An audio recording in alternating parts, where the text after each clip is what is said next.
Assalamualaikum warahmatullahi wabarakatuh. Kembali lagi di channel Kisah Mistis. Untuk kisah kali ini saya akan menceritakan kisah Sundel Bolong Sukma. Dan sebelum saya melanjutkan kisahnya, alangkah baiknya kalian tekan dulu tombol subscribe dan loncengnya. Tanpa basa-basi lagi, langsung saja kita mulai. Malam itu di perkampungan yang minim lampu, suasana yang sangat sunyi sepi membuat penduduk desa Weninggali enggan melangkah keluar rumah. Terdengar suara lolongan anjing dari hutan yang terdapat di dekat perkampungan itu. Terdengar pula suara langkah kaki yang berlari cepat bercampur suara nafas yang tersengal-sengal. Demi sialan, semoga saja perempuan sundal itu lelah mengejarku, gerutu seorang pria yang sedang dikejar sesuatu. Pria tadi melanjutkan perjalanannya untuk menuju desa Weninggali. Namun baru saja beberapa langkah dia pergi, terdengar suara perempuan memanggil-manggil namanya. Budi, Budi. Suara yang begitu mendayu. Budi kemudian membalikkan tubuhnya ke arah sumber suara tersebut. Namun yang terdapat hanya lahan kosong di belakang sana.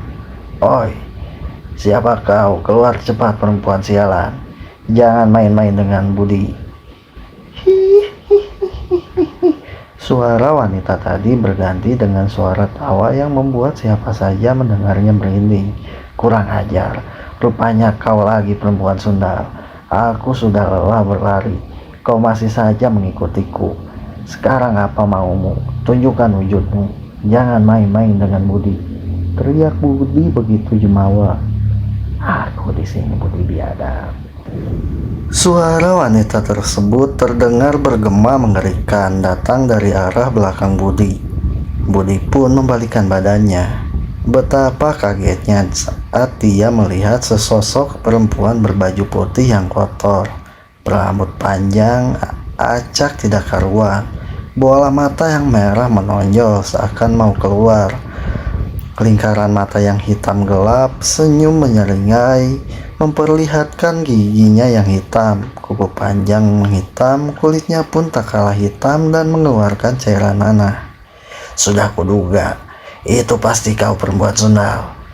Perempuan sundal sepertimu tidak akan bisa menghabisiku, ucap Budi seraya mengejeknya. Belum selesai dengan ocehannya, suara Budi tersengal akibat lehernya dicengkram oleh sosok mengerikan itu, sampai kaki Budi terangkat tak lagi menginjak tanah. Ampuni aku Sukma. Budi yang awalnya jumawa meminta ampun pada sosok yang dia sebut Sukma. Namun bukan ampunan yang sosok itu berikan. Dia semakin kuat mencengkram leher Budi. Sosok itu lalu membanting Budi ke atas tanah.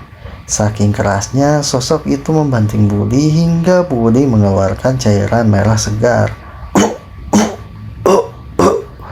Budi terbatuk dan lagi-lagi mulutnya mengeluarkan cairan merah. Budi dengan susah payah dia berusaha bangkit dan kemudian berlari. Tolong, tolong.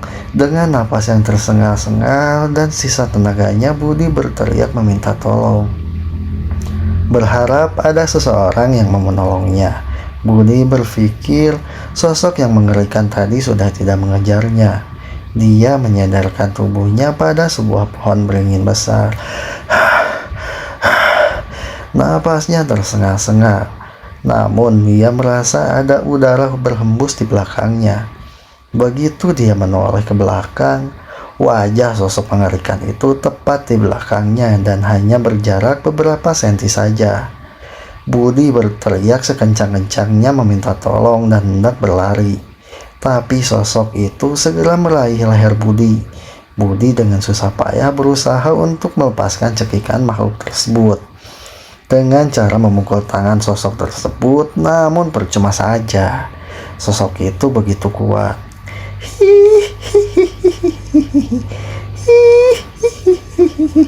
Sosok itu tertawa mengerikan. Tangan satunya merayap ke arah wajah Budi. Tujuannya tak lain dan tak bukan adalah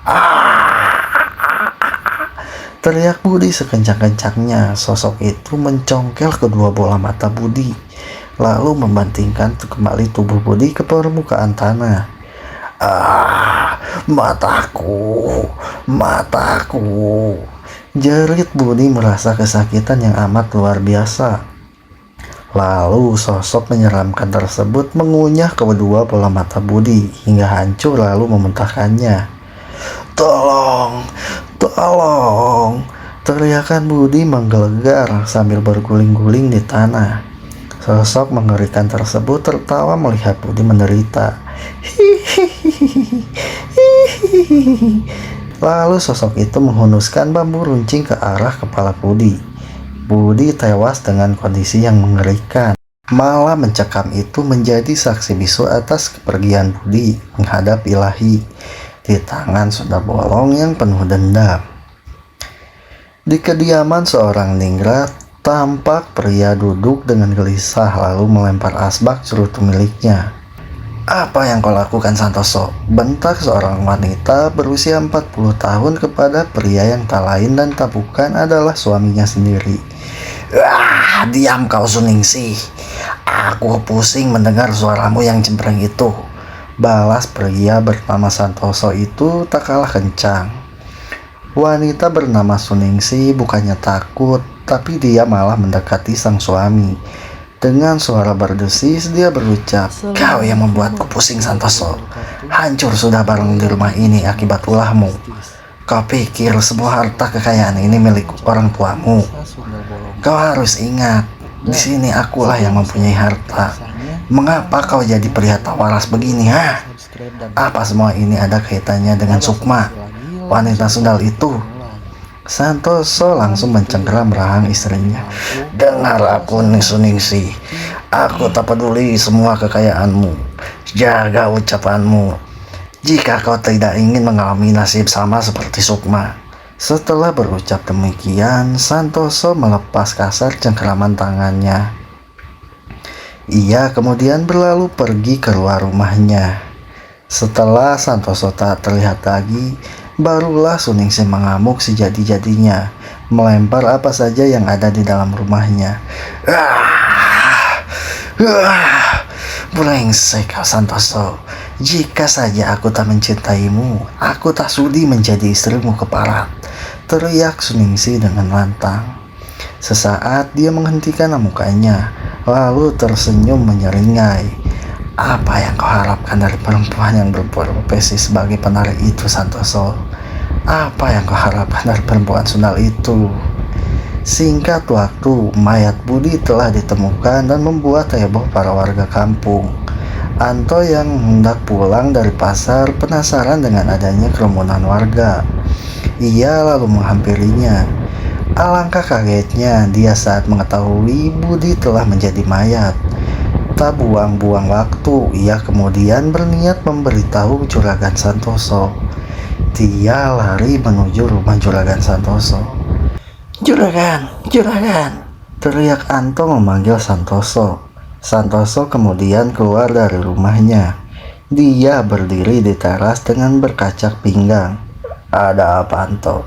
Kenapa kau berlari-lari, ha?" ucap Santoso dengan nada sedikit membentak. Budi Juragan," ucap Anto dengan tersengal-sengal. "Ada apa dengan Budi? Bicara yang jelas." Santoso yang hilang kesabarannya sehingga dia membentak keras salah satu anak buahnya tersebut. Si Budi tewas, Juragan," jawab pria bernama Anto itu. "Budi ditemukan tewas oleh warga yang sedang mencari kayu bakar di hutan, Juragan. Kondisinya sangat mengenaskan," jelas Anto pada bosnya. Benarkah yang kau katakan itu, Anto?" Santoso sedikit tak percaya. "Benar, Juragan. Saya melihat dengan mata kepala saya sendiri mayat si Budi sedang dikerumuni warga. Sekarang Datuk dan Boneng sedang melihat ke sana," jelas Anto lagi. "Baik, kita berangkat sekarang juga." Dari balik tirai jendela, Suningsih menguping pembicaraan mereka, lalu dia bergumam. "Budi tewas, mengerikan. Siapa yang sudah menghabisi si Parat itu? Di tempat penemuan mayat Budi, Anto dan Santoso telah tiba. Dia membelah kerumunan para warga yang melihat jasad Budi dengan masih tertancap bambu runcing di kepalanya. "Juragan, oi, juragan!" Datuk dan Boneng menghampiri sang majikannya. "Sebaiknya kita lapor polisi saja untuk kejadian ini," ucap salah satu warga. "Tidak perlu, biar saya saja yang mengurusnya. Kalian tidak perlu ada yang melaporkan pada polisi. Tutup rapat kasus ini jika kalian tidak ingin berurusan dengan Santoso," ucap Santoso dengan lantang. Para warga menundukkan kepalanya. Warga kampung meninggali sudah tahu betapa kejinya seorang Santoso. "Kalian bantu anak buahku. Nanti akan ada upeti untuk kalian yang membantu mengurus mayat si Budi," perintah Santoso. Inilah yang disukai oleh para warga. Santoso terkenal dengan kekuasaan dan kekayaan. Namun Santoso tak segan-segan memberi upeti pada mereka yang mau menuruti perintahnya. Para warga pun membantu anak buah Santoso untuk mengurusi mayat Budi.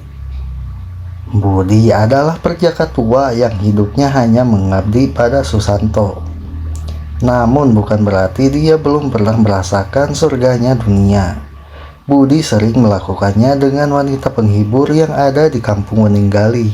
Budi tidak memiliki keluarga, sehingga tidak sulit untuk menguburkannya. Dengan sedikit kesusahan, para warga akhirnya bisa mencabut bambu runcing yang menancap di kepala Budi. Tampak sekali kepalanya bolong sehingga otaknya pun kelihatan. Para wanita yang menyaksikan semua itu sontak menjerit melihat jasad Budi yang mengenaskan. Setelah semua acara pemandian dan lain-lain selesai, Jupri pun dimakamkan di pemakaman umum Weninggali. Singkat cerita, malam hari pun tiba. Seperti biasa, para anak buah Susanto berkumpul di rumah juragannya. "Kematian Budi sangat tidak wajar. Siapakah yang berani melakukan itu terhadap anak buahku?" ucap Susanto sambil menghisap cerutu dan menghembuskan asapnya ke udara. Anak buahnya yang berjumlah 9 orang itu hanya saling pandang. "Anto, buatkan kopi untuk kami," perintah Susanto. "Baik, juragan." Anto segera beranjak ke arah dapur. Saat dia membuatkan kopi untuk juragan dan anak buahnya, tiba-tiba ada seorang wanita yang memanggilnya. "Anto." Kita berpindah dulu ke tempat lain. Biarkan sejenak si Anto membuatkan kopi pesanan juragannya. Di rumah semi permanen tampak seorang pemuda tampan. Dia sedang menatap wajah cantik sang kekasihnya yang ada dalam sebuah selembar foto hitam putih. Dengan nada suara yang pilu, pemuda tampan itu berucap, "Sukma, sebenarnya apa yang terjadi padamu? Aku bahkan tidak percaya pada warga kampung bahwa kau telah berbuat yang merendahkan dirimu." Seorang wanita tua berusia 60 tahun menghampiri pemuda tampan tersebut. "Sudahlah Nadanang, untuk apa kau terus-menerus memikirkan penari itu? Sudah ibu katakan bahwa penari itu perempuan Sun." Ucapan wanita paruh baya itu terhenti tatkala pemuda yang bernama Danang itu sedikit membentaknya. "Hentikan, Bu. Sukma tidaklah seburuk yang ibu ucapkan dan orang-orang katakan. Sukma perempuan baik-baik. Walaupun Sukma seorang penari, dia bukanlah perempuan murahan. 2 tahun kami menjalin kasih. Kami tidak pernah berbuat macam-macam. Jangankan menggoda lelaki lain. Bahkan sewaktu denganku saja, aku belum pernah sedikit pun menciumnya, Bu." Danang sedikit kesal karena sang bunda percaya dengan ucapan warga yang ada di kampungnya. Danang lalu pergi keluar rumahnya dan memilih berdiam di pos ronda. Sang ibu yang mendengar ucapan putranya itu nampak mulai bimbang. Sedangkan di rumah gubuk di tepi sawah, seorang wanita tua sedang menangis karena kehilangan cucu tercintanya. Walaupun kepergiannya sudah beberapa minggu yang lalu, namun kesedihannya masih menyelimuti hati wanita tua itu. Mengapa kau pergi begitu cepat, Nu? Kenapa kau pergi meninggalkan Mbah sendirian, Nu? Aturan, ajak aja sekalian Mbah bersamamu. Di dunia ini, si Mbah cuma punya kamu. Kenapa kamu meninggalkan Mbah? Cahayu, ucap wanita tua itu begitu memilukan. Mbah, terdengar suara isakan seorang wanita yang terdengar sama pilunya dengan wanita tua itu. Sang wanita tua itu celingukan mencari sumber suara tersebut. Begitu ia menoleh ke arah pojokan, terlihatlah sosok Sukma bergaun putih lusuh, berambut panjang, tapi kali ini wajah Sukma tidak menyeramkan. Wajah Sukma masih terlihat cantik, namun wajahnya begitu pucat. "Nduk Sukma, cucu Mbah, apakah itu kamu, Nduk?" ucap Mbah Iyam sembari mengusap air matanya. Sosok Sukma yang menganggukkan kepalanya. "Mbah, maafkan Sukma, Mbah.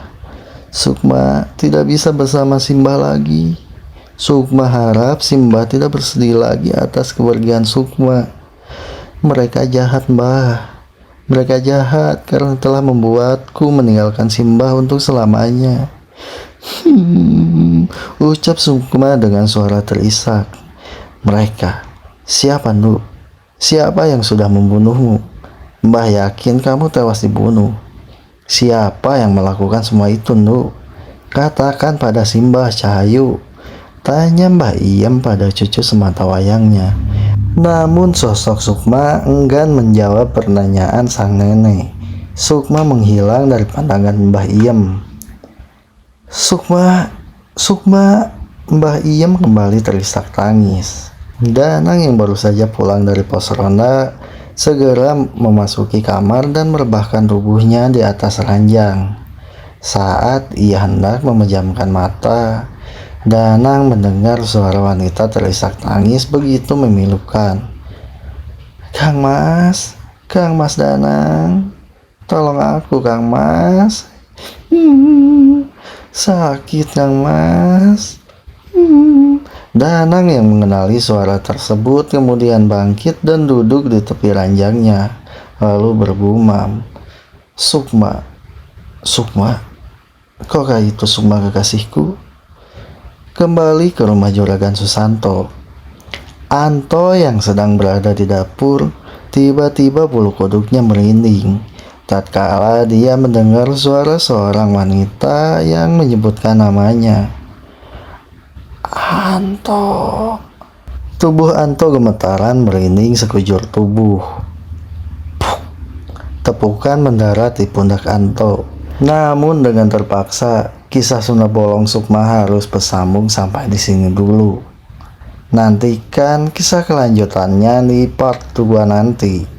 Wassalamualaikum warahmatullahi wabarakatuh. Sampai jumpa kembali.